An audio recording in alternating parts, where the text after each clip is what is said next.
For 60 years, the One Ring sat in a hobbit hole in the Shire. 60 years. The most powerful artifact in Middle-earth, the vessel containing a massive portion of Sauron's own power and will, was being used occasionally to avoid unwanted visitors and relatives. And Sauron, who was actively searching for his ring, who had spies and servants throughout Middle-earth, who could sense the ring when Frodo put it on at Mount Doom, this same Sauron had no idea where his precious creation was. How is that possible? How could the Dark Lord lose track of the one object that mattered most to him? Hello, everyone. Welcome to Middle-earth.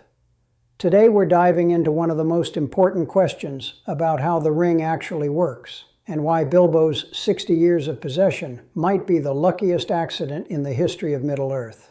The first thing we need to understand is what Sauron was actually doing during Bilbo's lifetime.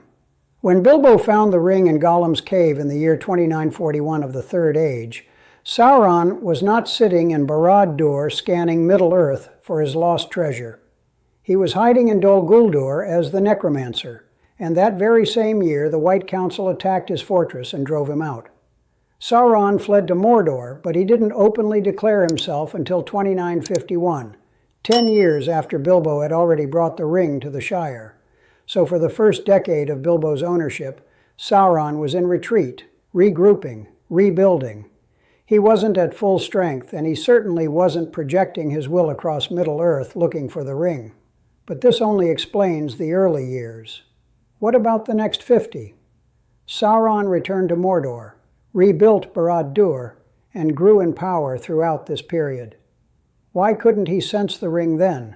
The answer lies in how Bilbo used the ring, or rather, how he didn't use it.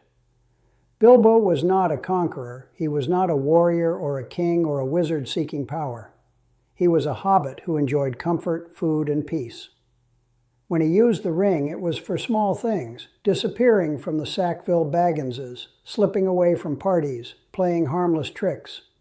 He never tried to dominate anyone. He never sought to expand his will over others. He never reached out with the ring's power in any meaningful way. This matters enormously because the ring was designed to dominate. It was a tool of control, created to bend the wills of others, specifically the bearers of the other rings of power. When someone uses the ring for its intended purpose, when they try to command or conquer or impose their will, they create a kind of signal.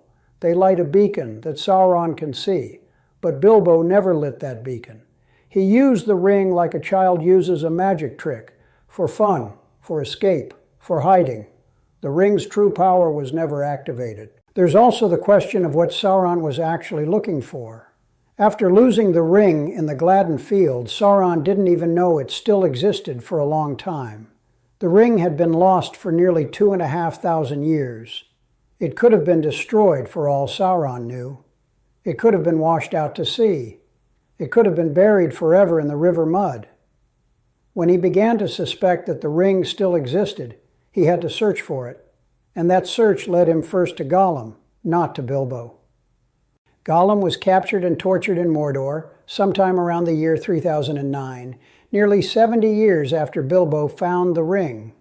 Under torture, Gollum revealed two words: Shire and Baggins. This was the first time Sauron had any concrete information about where the ring might be. Before that, he was searching blind. And even after learning these words, it took Sauron years to locate the Shire and send the Nazgûl there.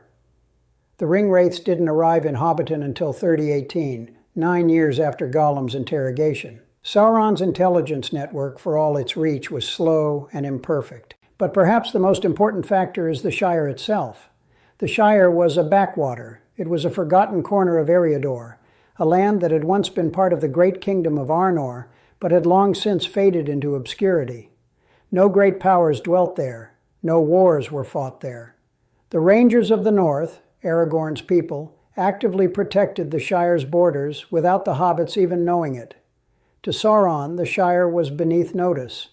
Why would the One Ring, the greatest weapon ever created, be in the possession of a creature he had never even heard of, in a land that produced nothing but pipeweed and potatoes?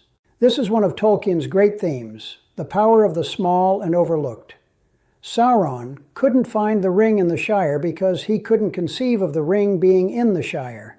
His mind didn't work that way. He thought in terms of power, ambition, and domination. He would look for the ring among kings and wizards and great lords, not among gardeners and farmers and comfortable hole-dwellers who cared more about second breakfast than world conquest. We should also consider the nature of Sauron's perception.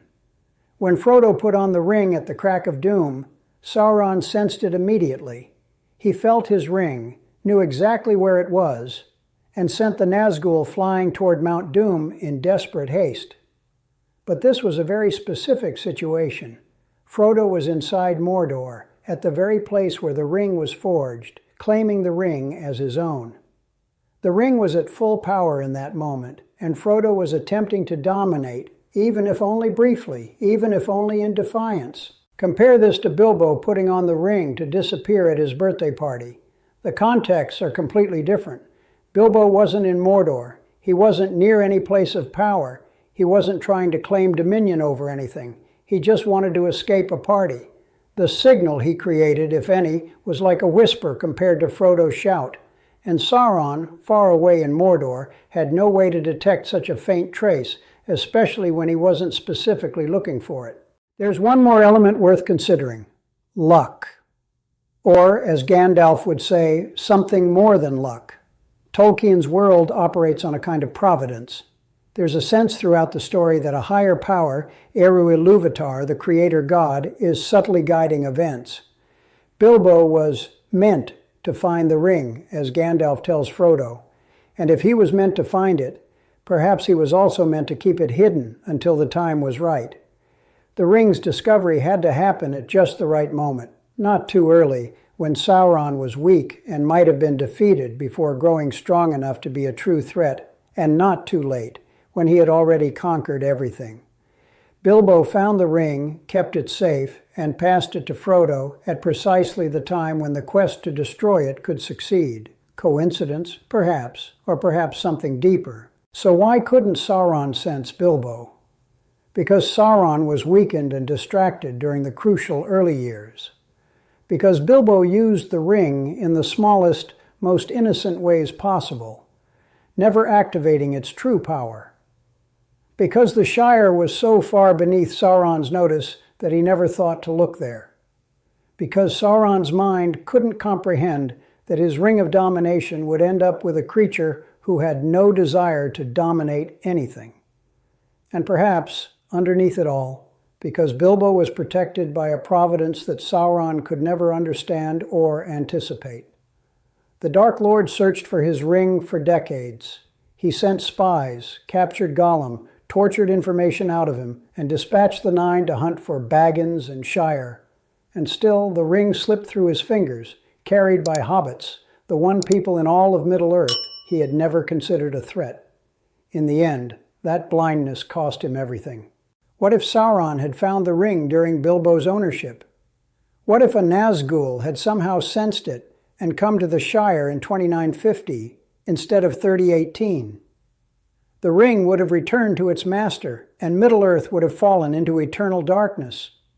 We'll explore what Sauron's victory would have looked like, and who, if anyone, could have resisted, in another video. I'd love to hear your thoughts on this.